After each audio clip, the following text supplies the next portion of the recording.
बिस्मिल्लाहिर्रहमानिर्रहीम अस्सलाम वालेकुम। मैं अपने मुअज़्ज़ज़ नाज़रीन और प्यारे दोस्तों को और मैसा सीक्रेट शेफ़ के किचन में खुश आमदीद कहता हूँ। आज मैं आपके साथ आलू के बने हुए कटलेट्स की रेसिपी को शेयर करूँगा। इसको बनाना इंतहाई आसान है और इस रेसिपी में उन चीज़ों का इस्तेमाल करूँगा जो आपके घर के किचन में मौजूद हों। तो चलें स्टार्ट करते हैं इस रेसिपी को। बिस्मिल्लाहिर्रहमानिर्रहीम। ये मेरे पास बॉयल किए हुए आलू हैं जो तकरीबन 2 कप के बराबर हैं।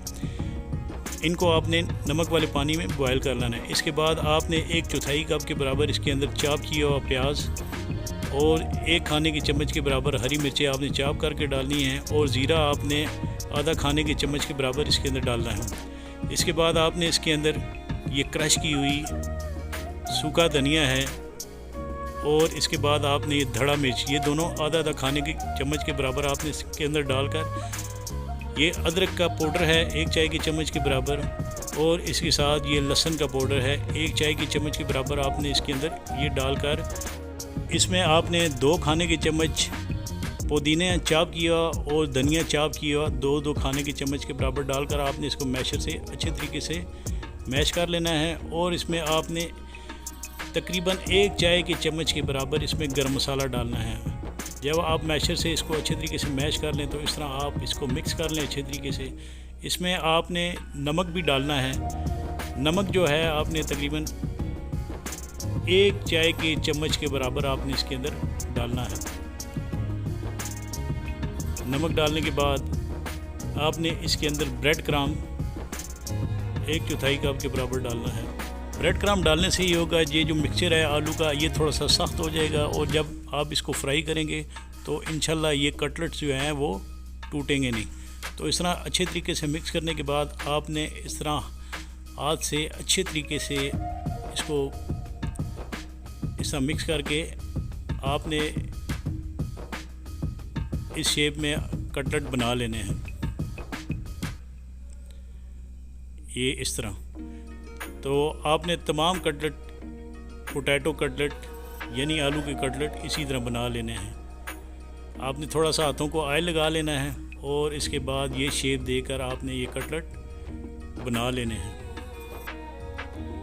तो इसके बाद ये सारे कटलेट मैंने इसी तरह बना लिए हैं। कटलेट बनाने के बाद इसकी कोटिंग के लिए मैं ये एक अंडा ले लूँगा। अंडे को आपने तोड़ लेना है एक प्लेट में।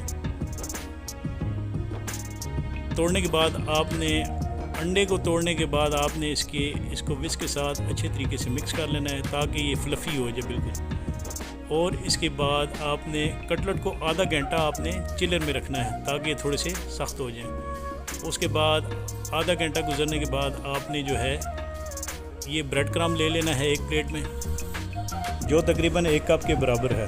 और ये एक कटलेट आपने अंडे की जो है अंडे में डिप करना है।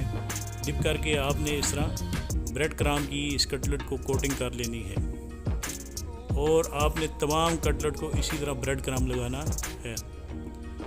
ये एक कटलेट हो चुका है। इसके बाद दूसरे कटलेट को भी मैं इसी तरह अंडे में डिप करूँगा। ये सारे कटलेट इस तरह डिप करके आपने तमाम कटलेट्स की जो है अच्छे तरीके से कोटिंग कर लेनी है।